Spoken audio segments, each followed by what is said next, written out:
Education Association, and Andy Garrido, who's in administration over at Cupertino Union High School District, homeschooling. And we want to first welcome you to the show, and thanks for being here. Yeah. And Ellie, I want to start with you. The subject is homeschooling versus public education, let's say. And just in a nutshell, for those people that aren't familiar with homeschooling, what is homeschooling exactly then? Well, I don't know if there's a specific definition, but I would say people who teach their children at home take the full responsibility for their children. They teach them in their homes as opposed to sending them someplace else for their formal education. That's pretty much it. Okay. And what would entail in a homeschooling situation versus, let's say, in a public education? What would it entail? Campus education. But what would entail with that? What would do you determine what the requirements are? How is that determined? Well, the California Education Code is very non-specific, dealing with private schools, which is the area that homeschooling generally falls under. So parents usually, after spending, humongous amounts of hours reading through books and things, they sort of pretty much figure their own course of study and the materials that they'll use, and sort of take it on their own from that. Okay. Ellie, how long have you been a homeschool teacher, parent/teacher? Homeschooler. Schooler, is that homeschooler? Yes. Yes. At Easter we start our 11th year. Okay, and how did you go about becoming a home teacher, and what made you want to take your child out of the public or private school system and teach him at home? It wasn't my first choice. It wasn't your first choice? No, it was my first choice. Can you give us a little background? Well, when my older daughter was 5 and ready for kindergarten, we put her into a private Christian school because we felt that was the best for her. And we had a neighbor who was homeschooling at the time, had been homeschooling about 4 years. And, they were very nice but slightly bohemian in their lifestyle. And I just put my daughter in the Christian school, and my neighbor never pressured me, and my daughter went to kindergarten, and she did great. And she started in the 1st grade, and she did great. She was on the honor roll every report card period. And sometime after Christmas, something began to not go right, and I couldn't put my finger on it. And so I finally figured out it must be the school. We'll let her finish this year and try a different school next year. And about 2 weeks... Was it a difficulty that she was having in school that was a problem? It was pressure. It was pressure to perform. It was the textbooks that they were using at the school were very academic, very pushed. She'd bring home her little pieces of paper with her writing on it that looked perfect, except there'd be 49 little red arrows because it was 1/100th of a millimeter off here, and it was below the line this, and just to perform, which she did. You could tell that she was stressed. Yes, she was fine at school. She just came home and fell apart. And she brought home a half page of math homework one day. This is the story. This is the official. My family can recite this with me word for word because they've heard it so often. She came home from school and had just a half sheet of little arithmetic problems and fell apart. I mean, just crying hysterically for 40 minutes. And I went down to my neighbor and said, "Tell me about homeschooling." So for about 2 weeks, I read everything that I could find, which 10 years ago was not nearly as much as there is now. And during Easter vacation, I went to the County Office of Education, filed a private school affidavit, and Monday morning she was out of there. Okay. Andy, you're with the Cupertino Union School District, a public school district. How are you involved in homeschooling today? Which is kind of a radical idea, really. Well, the district asked me to take over the homeschooling program for the Cupertino School District. Homeschooling is a legal option in the state of California. Homeschoolers, as Ellie said, can file an affidavit and declare their home a private school, or they can choose to affiliate with a school district. And some homeschoolers obviously choose to file the affidavit. Others choose to affiliate with a school district.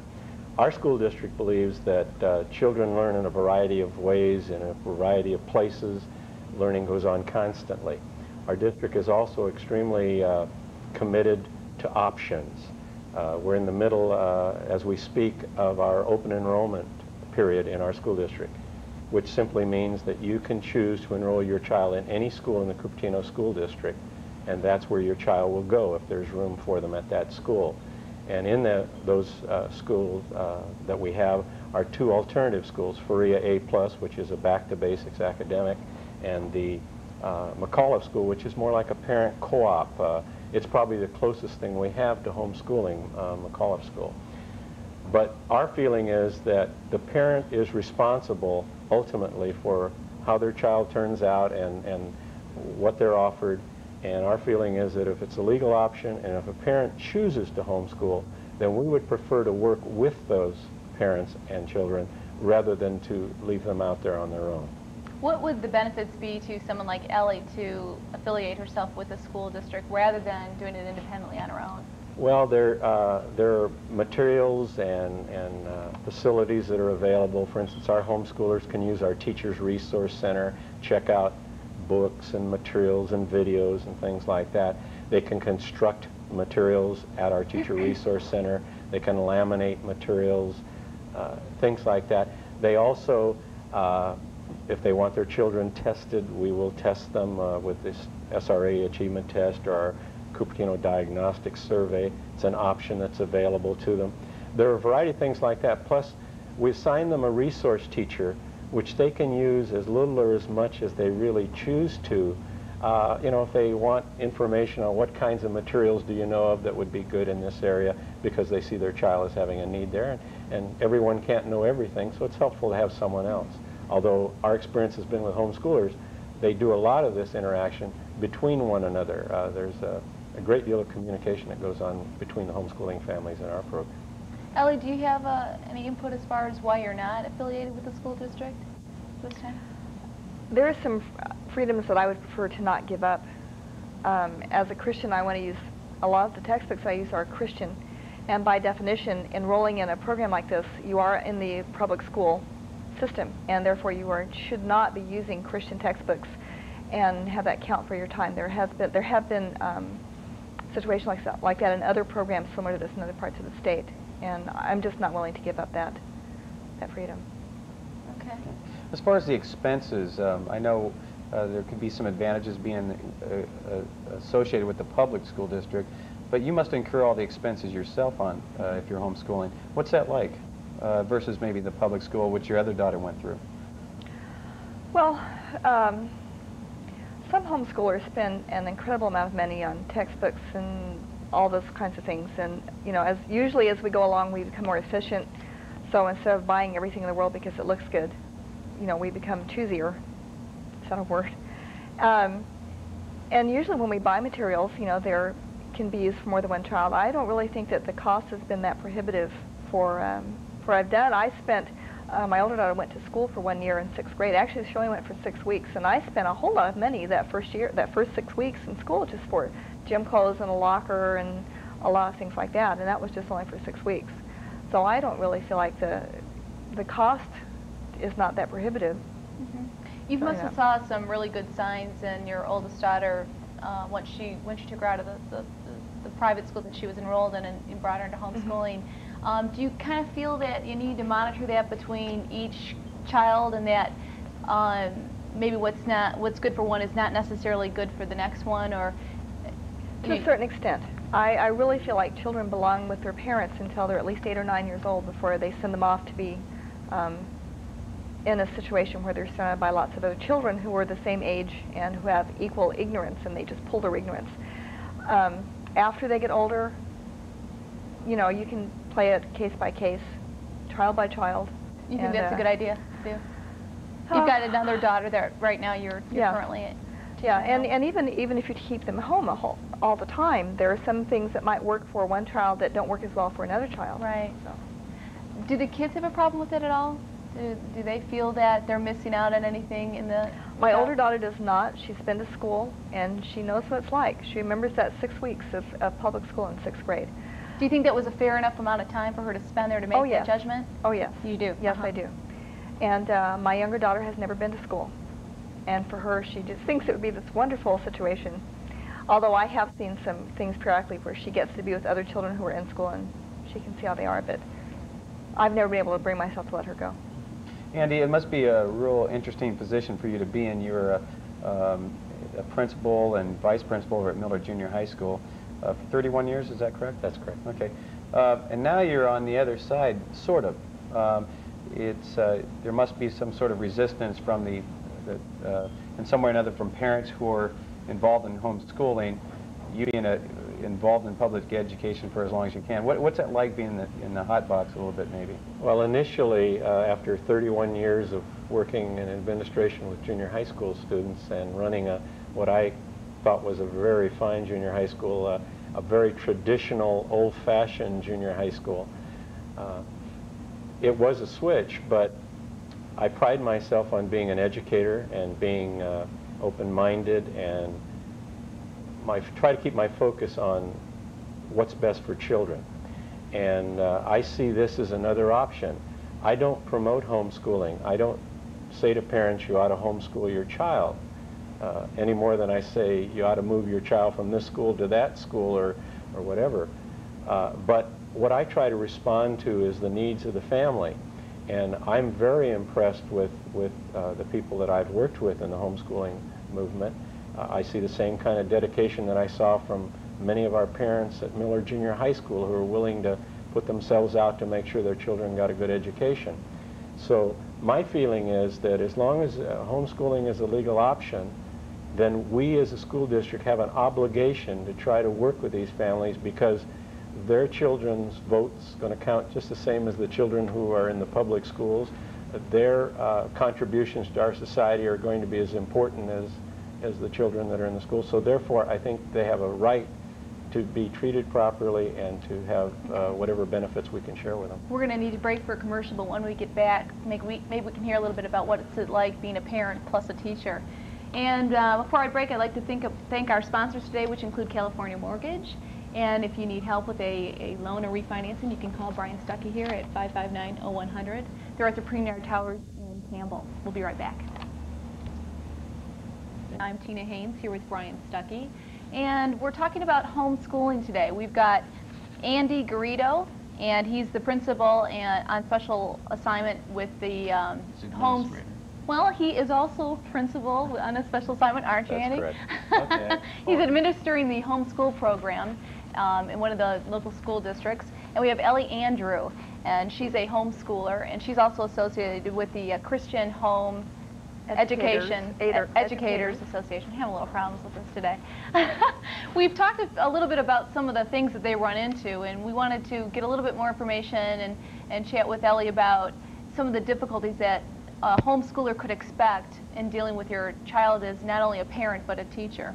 Anything that kind of comes up with you, Ellie? Well, there are some things, if you've never taught how to read before, things like that. I mean, those are things that, parents have to learn right away. Fortunately, there were just a multitudinous number of materials and textbooks and programs out there to help. A lot of times people are expecting to have problems with that, but what they have problems with is keeping the house clean and the laundry done and having meals on time. And that really Do you follow a catches regular people off guard. program? I mean, the school start at 8:30 and... Some people do. Some people stand up and they do a Pledge of Allegiance and they sing a patriotic song and do this whole thing every morning before they start. Then there are others of us who don't, partly because when we started, we wanted to be as unlike school as possible. So in our home, we get up and we start doing school when we're all dressed and we have breakfast and all that sort of thing. And Do you have like time requirements though? Like she can't sleep and your kids can't sleep till 12?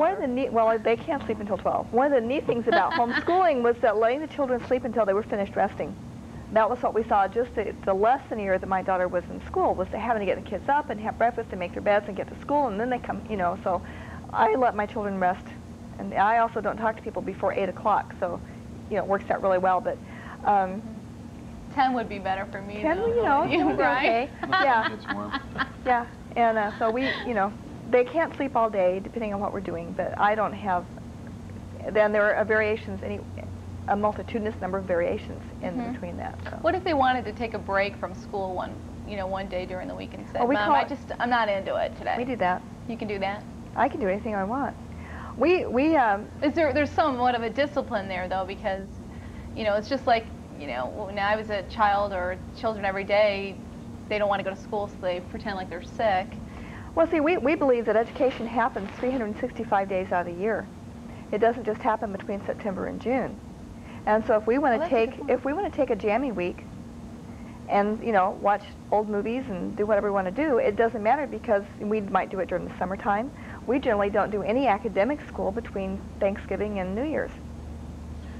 Andy, I got to ask you, when you get homeschoolers coming out, and I don't know if you've been able to get some figures out, but how would homeschoolers compare, do you think, with other students from the public schools when it goes on to college? I mean, how are they going to be enrolled as a homeschooler versus someone who's coming out of that public high school?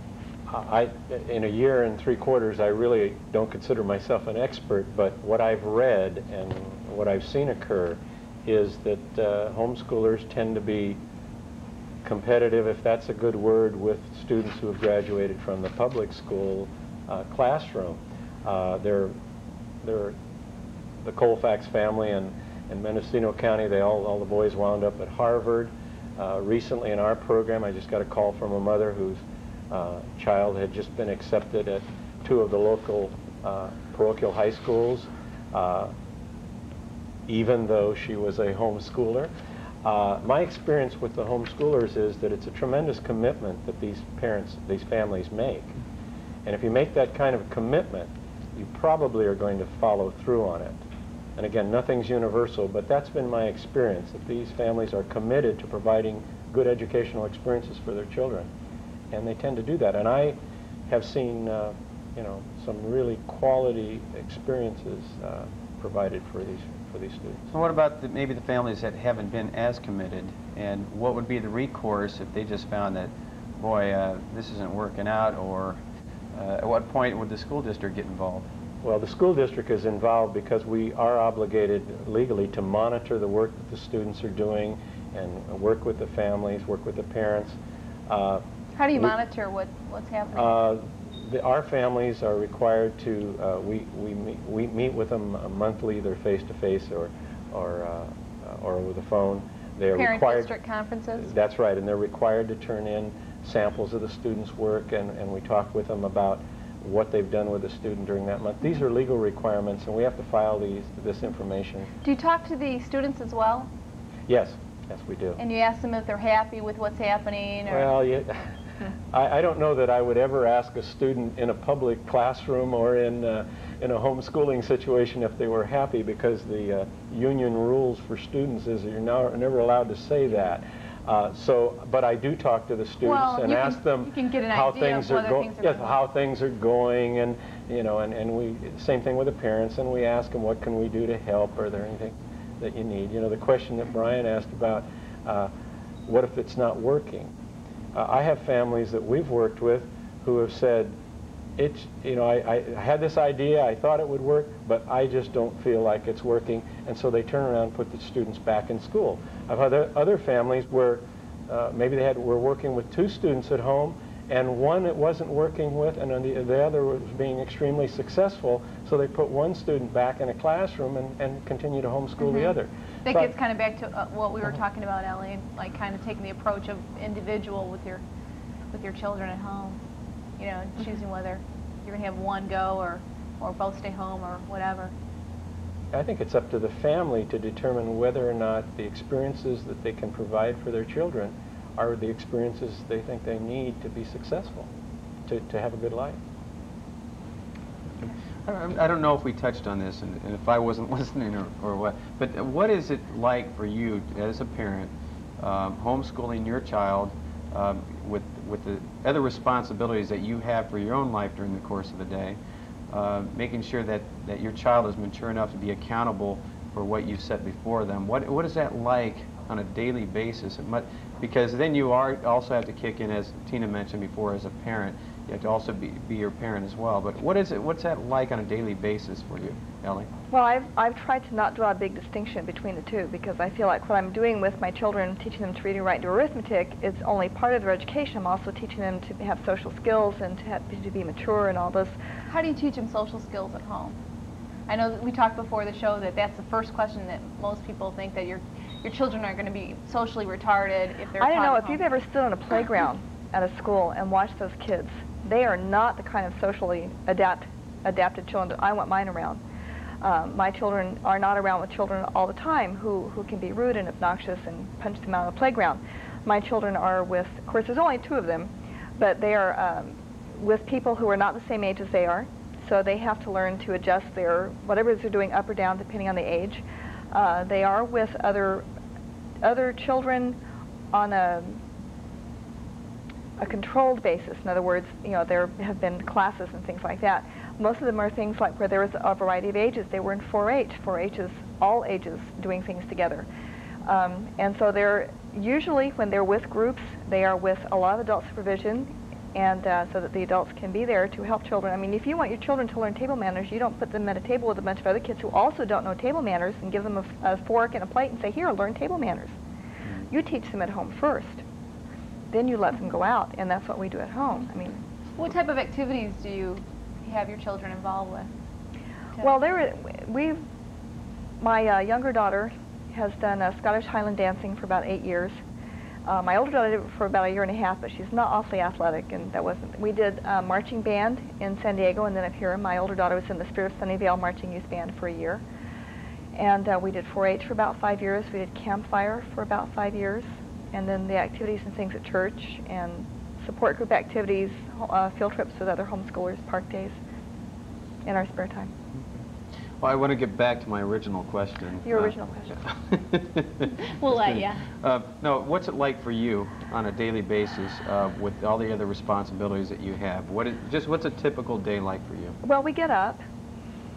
That's always the first thing that we try and do. That's a good start. First challenge of everybody. First challenge, you have to get up out of bed and get dressed. I try, when my children were younger, we only set aside 2 days a week for formal activities. And we went to the library weekly, we did a field trip weekly, we cleaned house only weekly. Not until they were older did I begin having more of a formal. Now we're starting school. We just sort of eased into it because I didn't want them to think that there was a difference between learning to read and doing other things. They were all part of making them to be grown-up people. There are things I don't do. I don't usually do a ladies' Bible study that meets in the daytime. You know, I don't send my children off to school and go do a decoupage class. You know, we are there together. We get up together. We have lunch together. We go to bed together. We go to the grocery store together. And so there are just some things I don't do now, but there are only 2 of them. Someday they'll be grown up and gone, and I can do all those things. Okay. Andy, I want to ask you, we're running out of time here. I want to get back on one final question for each of you, but before that, what's the district's feeling on the socialization of the child? Does the district, I know that's a big controversial area. That's a question that most of my friends in education ask me, and my experience has been that the homeschoolers provide a great deal of socialization for their children. There are park days all over the valley that families can participate in. There are classes that are offered by the Youth Science Institute. There are gymnastics classes that are offered. There are the music store. There are a variety of programs out there, and the homeschoolers tend to find the ones that they feel their children need. And that's how they offer experiences, because not everyone can teach everything, whether it's in school or at home. So I find that as a group, the students that I work with in the program, because I do carry some families myself so that I make sure I know what's going on, and I find them to be extremely articulate as a group. How about independence? Oh, a great deal of independence. I'd have to say it's probably one of the most independent. That's not group a fear of for you that one day your children are going to move out of the house and be on their own and not have mom there full-time, 8 hours a day, every day? No, not at all. Full-time, more than 8 hours, huh? All day long. No. All day long. You're not worried about that at all? Not at all. I would say independence is a hallmark of the parents and the children. I think homeschooling families as a group, to me, are very independent. They have learned to do it themselves. They have learned to carry it and not wait for someone to tell them what to do. That's been my experience. In just a brief sentence or two, we're running out of time. Ellie, what would you say to someone who's watching the program today who's interested in homeschooling? Go for it. Go to the library, read all you want about it. I mean, there are books all over the place, and don't wait. If you think it's something that you want to do, you should do it now. Okay. Andy, if they're interested in going through the public school, what would you say? A variety of districts in Santa Clara County have homeschooling programs. Cupertino School District has our program, and we'd be happy to talk to anyone who's interested. I would like to say that homeschooling, again, in the Cupertino Union School District is an option, one of many, because we feel that we have an obligation to help students. Okay. Thanks for being here, you guys. Thanks a lot. Until next week, we got to get rolling, but I want to thank Louis Mendez, our cameraman, and Emerson Dong, our engineer, and we'll see you next week.